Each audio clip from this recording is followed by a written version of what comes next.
Hello बच्चों। यहां लिखा गया है uniform rod of mass M length L is placed over a smooth horizontal surface along the y-axis and it is at rest as shown in the figure.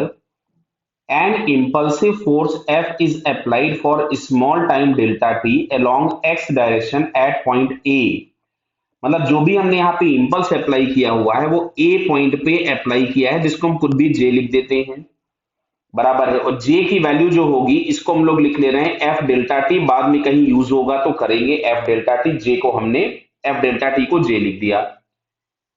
लिखा है the x coordinate of the end A of the rod when rod becomes parallel to the x axis for the first time, initial coordinate is 0,0। Clear. अब देखो होगा क्या, जैसे ही आपने ये impulse दिया होगा इस रॉड के सेंटर को एक वेलोसिटी मिल जाएगी जिसको हम लोग खुद भी लिख देते हैं, मान लीजिए वीसी, और प्लस इस इंपल्स की वजह से इसको एक ओमेगा भी मिलेगा। क्या बेटा क्लियर हो रहा है आपको ये? तो अब क्या होगा, रोटेट रॉड जो होगी वो क्लॉकवाइज रोटेट भी करेगी और इसका ट्रांसलेशनल मोशन भी होगा, बराबर है। तो समझिए बात को, ध्यान से समझिए। इस पे अगर हॉरिजॉन्टल डायरेक्शन में केवल एक ही फोर्स अप्लाई किया गया है तो इसका सेंटर ऑफ मास जो है वो आगे इसी तरह से मूव करता रहेगा।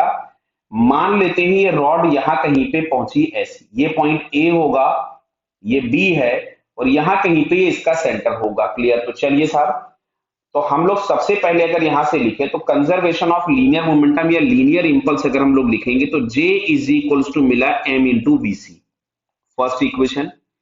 सेकंड अगर हम लोग यहां से लगाएं एंगुलर इंपल्स की बात करें तो एंगुलर इंपल्स हम लोगों के पास मिलेगा linear impulse into L by two, angular impulse हो गया, इज इक्वल्स टू हम लोगों को लिखना होगा आई ओमेगा, और हमने सेंटर के अबाउट अगर लगाया है तो J into L by two इसीलिए लिखा है मैंने, तो सेंटर के अबाउट आई मिलेगा M L square by 12 into omega. तो इससे हमने कैंसिल कर दिया, इसको 6 कैंसिल कर दिया, तो ये ओमेगा इज इक्वल्स टू आपके पास आता है 6J अपॉन एम एल।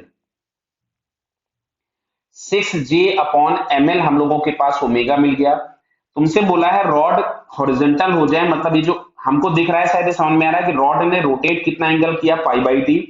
तो टाइम इज इक्वल्स टू क्या, एंगुलर डिस्प्लेसमेंट अपॉन ओमेगा लिख सकते, क्योंकि इंपल्स लगा के छोड़ दिया गया था। तो पाई by two divided by omega, जिसको हम लिख सकते थे पाई बाई टू ओमेगा। तो सबसे पहले यहां से हम टी निकाल लें कि कितनी देर में ये रोटेट कर जाएगा।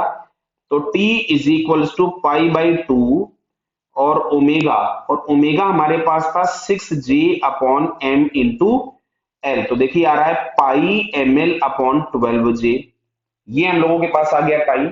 अच्छा, इतने टाइम में ये जो सिस्टम है, ये जो रॉड है वो वीसी से आगे जा रही होगी, तो इसका जो सेंटर है यहां से कुछ भी एक्स डिस्प्लेस हो चुका है, मान लीजिए ये।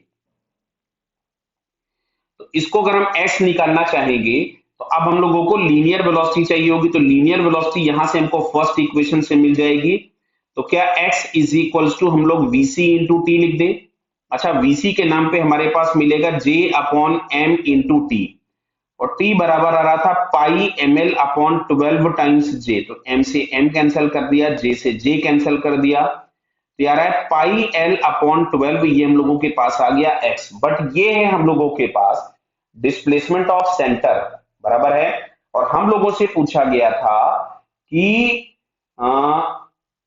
X coordinate of point A के कोऑर्डिनेट पूछे गए थे, तो ए यहां से एल बाई टू और आगे होगा, दिख रहा है बेटा आपको ये। तो जो कोऑर्डिनेट ऑफ ए हमको लिखना होगा एक्स कोऑर्डिनेट, मतलब जिसको हम लोग कुछ भी एक्स ए लिख दें, तो क्या समझ में आ रहा है, this one is x plus L by two, और x हम लोगों के पास आ रहा था pi L upon 12 plus L by two. तो इसमें शायद इन्होंने एल बाई टू अगर हम कॉमन निकाल लेते हैं तो it is 1 plus pi by 6। तो ये L by two into 1 plus pi by 6 अगर हम चेक करें तो ये हमको फोर्थ ऑप्शन में दिखता है। So finally it's fourth answer is correct. Clear बेटा? Okay, all the best.